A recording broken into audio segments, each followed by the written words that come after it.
کائنات میں کچھ نہ تھا، لوہو قلم نہ تھے، بحر و بر نہ تھے، خشک و تر نہ تھے، برگ و ثمر نہ تھے، فرش نہ تھا، عرش نہ تھا، دماغ نہ تھا، دھیان نہ تھا، قسمہ نہ تھا، بستی نہ تھی، عشق نہ تھا، بستی نہ تھی، اس وقت یا بنانے والے خدا کی ہستی تھی یا بننے والے مصطفیٰ کی ہستی تھی۔ سبحان اللہ، نعرہ تکبیر، نعرہ رسالت، نعرہ خلافت، حتیٰ کہ نعرہ حیدری۔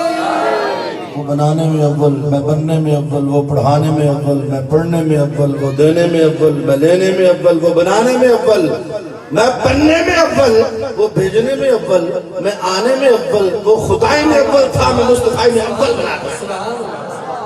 یا جابر ان اللہ تعالیٰ خلق قبل الاشیاء نورا من نور ہی۔ او بھائی نور سے بنایا، بشری جامہ اس لیے پہنایا ہم جیسے دیکھ نہیں سکتے تھے۔ بھئی نور، اگر میرے آقا اسی نوری روح میں آتے ہم آقا کو دیکھ نہ سکتے، جب دیکھ نہ سکتے ہم تو بشر ہیں۔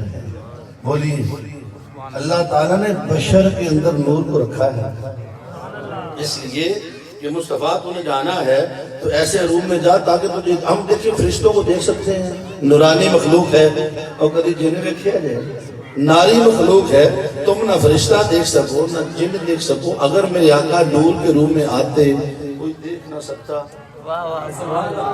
اس لیے روپ ایسا رکھا کہ جس طرح مخلوق فرمایا حبیب میں 70,000 پردے تیرے اوپر ڈال کے تجھے دنیا میں بھی 70,000 پردوں میں وہ نور چھپا ہوا رہا۔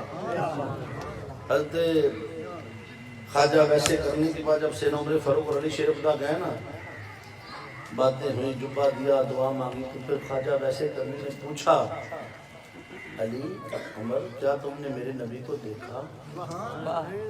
انہوں نے کہا کیسی بات کرتے ہو، ہم تو ہر روز دیکھتے تھے۔ انہوں نے پوچھا اتنا بتا سکتے میرے آقا کی داڑھی بار میں شیز بال کتنے تھے؟